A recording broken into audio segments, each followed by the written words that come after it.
Olá, pessoas! Então, olha só, isso aqui é uma tentativa de aula de capacitores para dar uma revisada nesse conteúdo aqui. Não é, eu estou aprendendo a mexer nesse programinha ainda, tá? Então pode ser que fique uma merda. Provavelmente vai ficar uma merda isso aqui, mas o importante é ajudar a dar uma revisada nesse conteúdo. Capacitores, já adianto para vocês, não é o assunto mais popular do mundo, tá? Em termos de vestibulares e provas. Se for ver aqui na região sul, por exemplo, ele cai praticamente só na ACAF. Tanto as federais quanto as outras particulares que me vem na cabeça não tem nem capacitores no programa. E capacitores caiu recentemente também no Enem. Só que até agora capacitores não caiu na primeira aplicação, no Enem principal, digamos assim. Capacitores só apareceu na segunda aplicação. E ainda assim não é todo ano que aparece. Então, como eu estava dizendo, não é o assunto mais popular do mundo. Mas vamos dar uma olhada nisso, né, para ficar completinho, principalmente quem for fazer a CAF ou tá com medo de aparecer isso no Enem, quer garantir uma boa notinha, é bom dar uma olhada nisso. Primeira coisa, então, o que é um capacitor? Por exemplo, se tu pegar um resistor no circuito, só para fazer uma comparação, um resistor ele é um dispositivo que converte energia elétrica em calor. Uma bateria, por exemplo, é um dispositivo que converte alguma forma de energia qualquer em energia elétrica. No caso de uma pilha, existe uma energia química sendo convertida numa energia elétrica. Já um capacitor, que a gente normalmente representa assim num circuito, duas listras de mesmo tamanho. Não confunda com a bateria, que a bateria a gente representa por dois risquinhos de tamanhos diferentes, né? Já o nosso amigo capacitor vai ser dois risquinhos de mesmo tamanho. O capacitor tem a função capacitor. Ele é um dispositivo que armazena carga elétrica. Na verdade, a gente vai ver que o capacitor armazena carga e junto com isso, ao fazer isso, ele armazena também energia. Vocês podem pensar que é como se o capacitor fosse tipo uma represa, tipo uma caixa d'água. Sabe uma caixa d'água que armazena água para depois tu usar quando precisar? O capacitor é a mesma coisa, só que ele armazena carga elétrica e junto com ela energia para depois usar ela quando precisar. Então vamos começar vendo como que o capacitor faz isso, como que um capacitor, como é que ele é feito para armazenar essa carga elétrica, para depois entender qual que é a utilidade disso, quais as aplicações de um capacitor. Normalmente o capacitor, isso aqui por exemplo é uma representação de um capacitor, então aqui embaixo eu tenho uma bateria, né, que está convertendo uma energia química, no caso, em elétrica, e essas duas placas de metal aqui que vão ser o meu capacitor. Um capacitor normalmente é feito de dois condutores. Aqui eu tenho um capacitor de placas paralelas, então eu tenho uma placa, duas placas de metal, né? No caso, condutoras. Essas plaquinhas, ó, uma delas vai estar conectada no polo positivo da bateria, a outra plaquinha, reparem, está conectada no polo negativo. E esse capacitor, essas placas, estão inicialmente neutras, descarregadas. Daí eu vou conectar elas no circuito. Na hora que tu conecta elas no circuito, elas não vão continuar neutras. Isso que é o que a gente chama de a carga do capacitor. Então, quando tu conecta um capacitor descarregado num circuito, a tendência dele é carregar. O que está acontecendo aqui? Olha só. Tu pode imaginar que nesse fiozinho aqui existem elétrons negativos. Esses elétrons negativos estão sendo repelidos pelo polo negativo da bateria e daí eles vão ser empurrados pelo fio para dentro do capacitor. Conforme esses elétrons negativos são empurrados para dentro do capacitor, essa plaquinha aqui está acumulando carga negativa. E na verdade, conforme chega carga negativa nessa plaquinha aqui, o que vai acontecer é que esses elétrons vão repelir embora elétrons da outra plaquinha. Então aqui tem elétrons sendo repelidos dessa plaquinha, isso quer dizer que ela começa a ficar positiva, ela começa a perder elétrons. Na verdade, tu pode imaginar inclusive que para cada elétron que chega nessa plaquinha, existe um elétron repelido embora da outra. Então é como se os elétrons estivessem conseguindo passar de um lado para o outro. É engraçado, tem um buraco aqui no meio do circuito, né? Mas para cada elétron que chega aqui, tem um elétron que sai do outro lado. Então é como se os elétrons estivessem atravessando.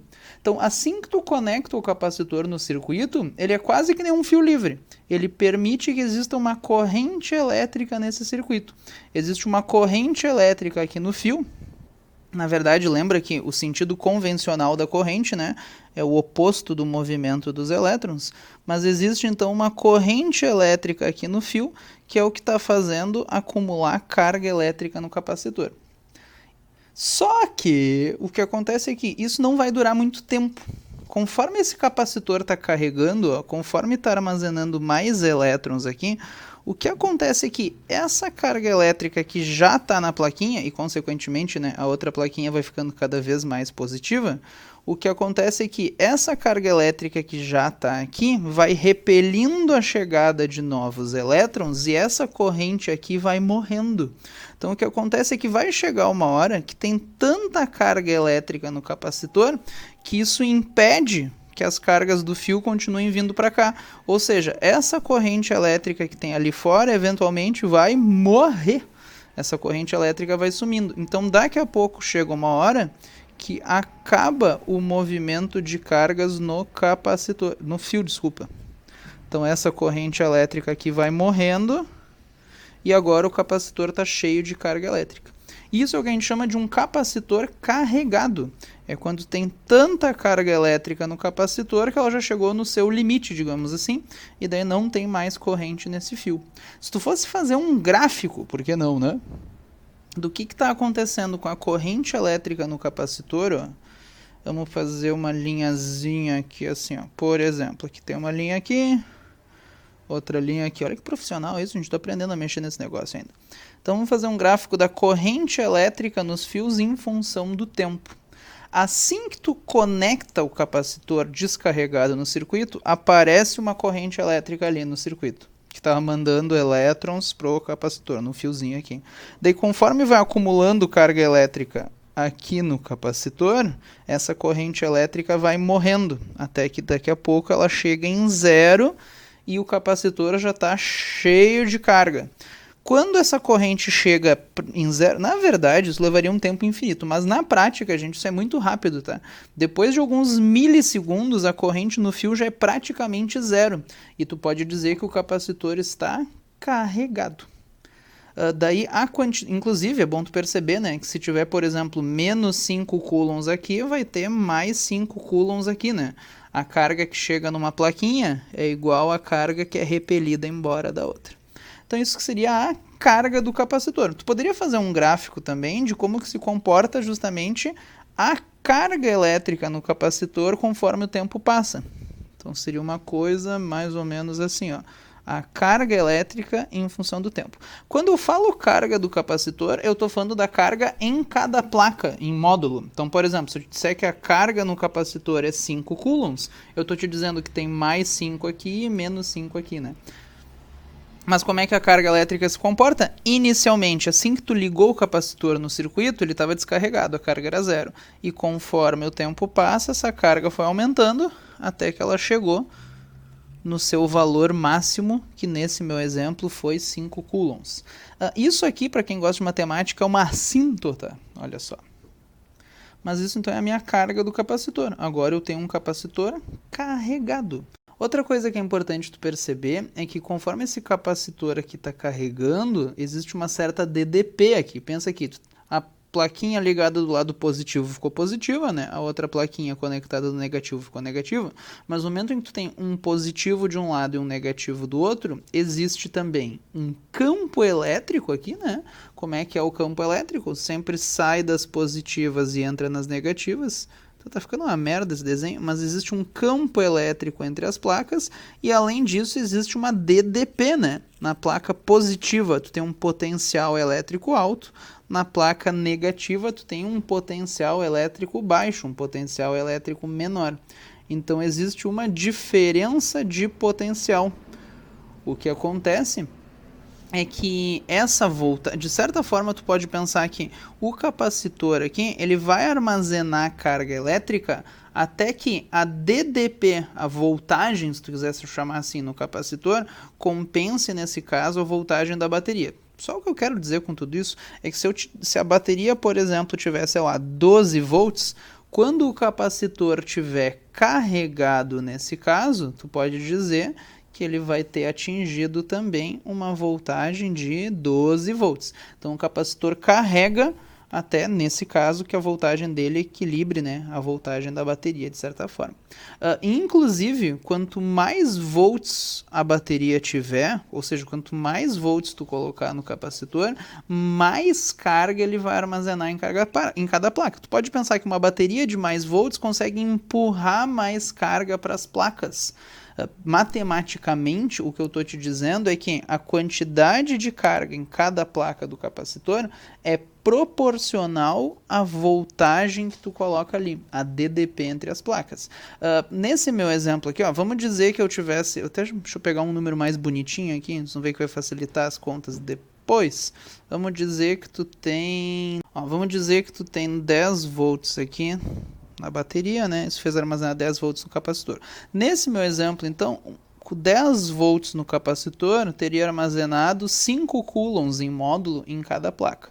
O que eu estou te dizendo é que se a bateria tivesse 20 volts, ó, o dobro da voltagem, cada placa iria armazenar o dobro da carga. E se a bateria tivesse o triplo da voltagem, cada placa iria armazenar o triplo da carga. Vamos chamar isso de 15 coulombs, por exemplo. Então a moral da história é que quanto mais volts eu tiver no capacitor, mais carga vai estar armazenada ali. Inclusive, isso tem um nome. A proporção entre a carga e a DDP de um capacitor, ó, a proporção entre esses valores é o que a gente chama de capacitância. Como assim, ó? Tá vendo que nesse exemplo, nos valores que eu coloquei aqui, tu tem metade de carga do que volts, né? Tu tem o valor da carga que tem no capacitor é sempre metade da voltagem que eu coloquei ali. Essa proporção, ó, a proporção entre a carga que tem no capacitor e a DDP das placas é o que a gente chama de capacitância. Nesse meu exemplo aqui, tu tem 5 coulombs a cada 10 volts. Ou tu poderia dizer que tu tem... eu poderia dizer que tu tem, então, 0,5 coulombs por volt. Na verdade, a gente vai dar um nome para essa unidade aqui, tá? Essa unidade aqui vai ser o que a gente vai chamar de farad. Então, a unidade dessa coisa chamada capacitância é o farad, que a gente representa por um F, assim.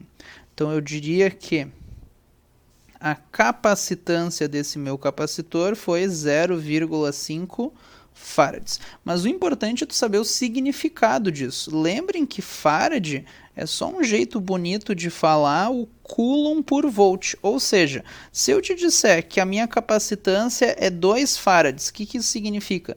Que esse meu capacitor vai armazenar 2 coulombs de carga para cada volt de DDP que eu colocar ali. Então, um capacitor de 2 farads iria armazenar 2 coulombs se tu colocasse 1 volt, mas ia ser 4 coulombs se tu colocar 2 volts, e assim vai. O importante é que é 2 coulombs para cada volt. Então, farad é a unidade de capacitância. Tu pode pensar de certa forma que a capacitância mede a capacidade de armazenar carga. Como assim, ó? Lembra? Capacitância, capacidade. A ideia é que se tu tiver uma capacitância muito alta, muita capacitância, quer dizer o quê? Que tu vai armazenar muitos coulombs para cada volt. Então, um capacitor de mais capacitância é um capacitor que armazena mais carga. Lembra que assim como o resistor tem uma resistência, o capacitor vai ter uma capacitância. Olha que criativo. Esse valor, essa capacitância, é uma coisa que é específica do capacitor. Então, por exemplo, no exemplo que eu fiz aqui, eu falei que o meu capacitor tinha meio farad. Ele vai continuar, se eu não mexer no capacitor, ele continua tendo meio farad, tá? O que eu tô te falando é que não importa a bateria que eu ligar nesse cara, tu sempre vai ter meio coulomb para cada volt.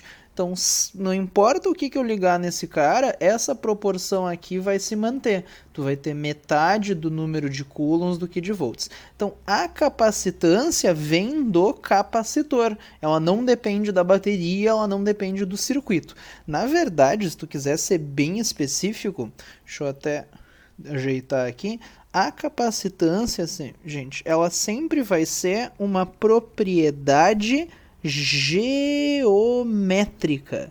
O que eu quero dizer com isso? É o formato do capacitor que vai fazer diferença, o tamanho desse capacitor, a geometria, as distâncias que tem ali dentro, os materiais.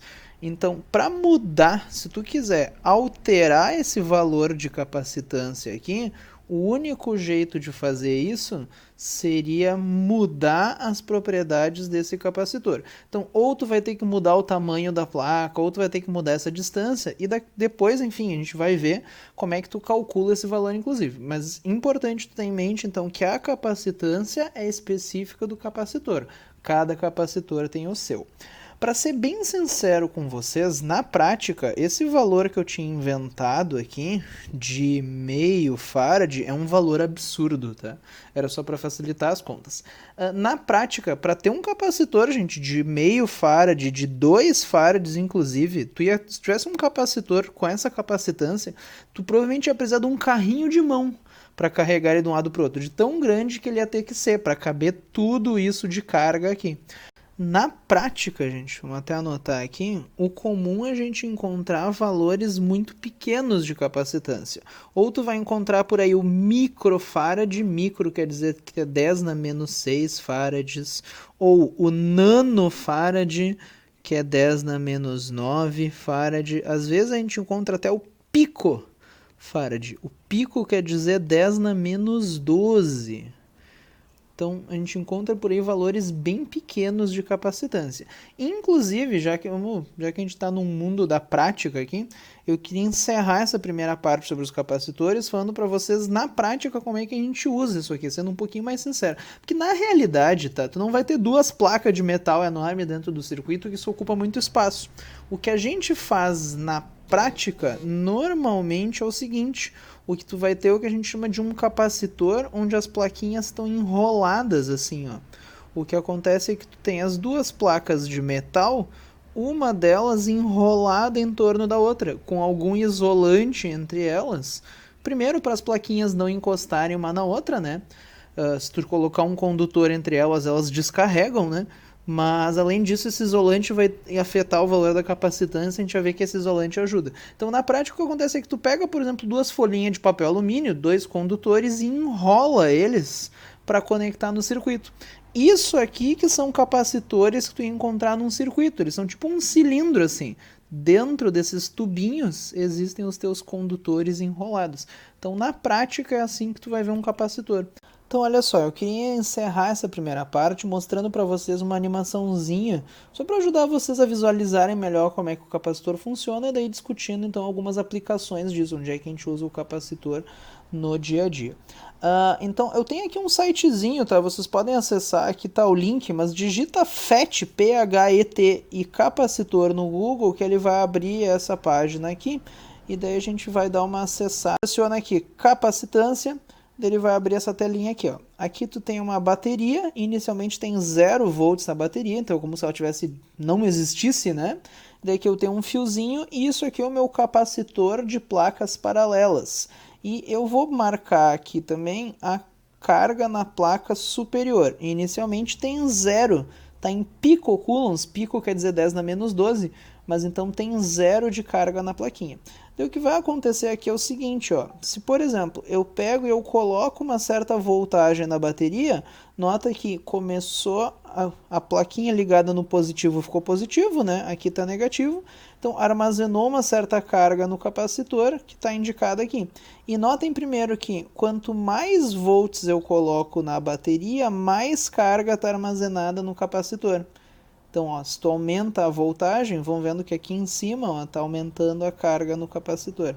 Se tu reduz a voltagem, vai reduzindo a carga no capacitor. Inclusive, outra coisa que eu quero que vocês reparem, ó, vamos começar do 0 aqui de novo. Tem 0 volts, está descarregado o capacitor. Quando eu coloco uma voltagem na bateria, apareceu uma pequena corrente elétrica aqui no fio, que era o que estava carregando o capacitor, mas ela rapidamente morreu. E daí agora eu tenho um capacitor carregado. Eu posso pegar aqui também um voltímetro. Esse voltímetro aqui, ó, vamos conectar o positivo de um lado, o negativo do outro, vai marcar DDP no capacitor. E nota que quando eu tenho o meu capacitor carregado, a voltagem no capacitor está equilibrando, digamos assim, a voltagem da bateria, que era o que eu tinha dito para vocês. Tá, mas agora que eu tenho esse capacitor carregado, o que eu faço com ele? Inclusive, existe agora no capacitor um campo elétrico, né? Que está ali entre as positivas e as negativas. Mas o interessante é o que eu faço com esse capacitor. Vamos visualizar isso aqui, ó. O que acontece é o seguinte, aqui eu tenho, por exemplo, o meu capacitor inicialmente descarregado na bateria. Daí o que eu vou fazer, ó, é que esse capacitor que está ligado na bateria, carreguei ele. Então agora o capacitor está carregado. Daí eu vou desconectar esse capacitor da bateria. Daí agora eu tenho um capacitor carregado, ou seja, eu tenho um monte de carga armazenada que eu posso fazer alguma coisa com ela. Se, por exemplo, esse capacitor que já está carregado, agora eu conectar nessa lâmpada, o que vai acontecer? Pensa que esse capacitor carregado, ele é uma bateria, entre aspas. Ele tem um positivo e um negativo. Então, quando eu conectar esse capacitor aqui, vai ter uma corrente elétrica aqui. Na verdade, o que acontece é que os elétrons da placa negativa vão fluir em direção à placa positiva. Então, vai ter uma corrente elétrica aqui que vai fazer a lâmpada acender. Só que isso só vai durar uma fração de segundos. Porque quando a negativa de um lado encontrar a positiva que está do outro, o capacitor neutraliza. Então, reparem que o capacitor ele vai fornecer uma descarga rápida, até que ele rapidamente neutraliza, que é o que vai acontecer aqui, olha só. Vou conectar o capacitor na lâmpada aí. O que acontece é que, enquanto o capacitor descarrega, passou uma corrente elétrica, até que ele neutralizou completamente. Então ele oferece uma descarga rápida e controlada. Eu sei que a quantidade de carga que passou pela lâmpada era a carga que estava no capacitor. Isso, por exemplo, é o flash da máquina fotográfica, ou, por exemplo, é assim que funciona um desfibrilador, ó. Então, usos do capacitor. O desfibrilador é uma coisa assim. Tu tem duas plaquinhas de metal, por exemplo, que tu conecta elas numa máquina que vai inicialmente carregar elas. E depois que as placas estão carregadas, se tu conectar elas, a pessoa aqui é que nem a lâmpada lá em cima. Vai ter uma descarga elétrica através da pessoa conforme o capacitor descarrega, e é isso que dá aquele choque que pode, por exemplo, corrigir alguma batida do coração, porque a corrente elétrica provoca contrações musculares. O flash da máquina fotográfica também funciona assim. Ao invés de ter que ligar a lâmpada numa bateria e desligar para fazer a lâmpada acender e apagar, tu simplesmente carrega um capacitor e quando tu liga esse capacitor carregado na lâmpada, ele descarrega. Isso faz uma breve corrente elétrica na lâmpada. Ela faz aquele tchá, que a lâmpada acende e apaga. Então esses são os principais usos do capacitor. Lembrem das aplicações, tá, gente? Até escrever um resuminho aqui. Então o desfibrilador é um exemplo do uso do capacitor. Ah, meu Deus, escrevi tudo errado. Ah, vocês estão vendo nas imagenzinhas aqui, né, gente? Pelo amor de Deus. Então, o desfibrilador é um exemplo de uso do capacitor, o flash da máquina fotográfica. E nas próximas aulas a gente vai ver mais algumas aplicações disso. Então isso aqui era uma introdução de como funciona, o que é um capacitor. E daí não deixem de ver a continuação dessa aula, que daí a gente vai aprender a fazer, a gente vai ver algumas continhas que a gente pode fazer com esse capacitor e a questão das associações de capacitores e tudo mais. Eu espero que não tenha ficado uma merda muito grande. Muito obrigado pela atenção e até a próxima.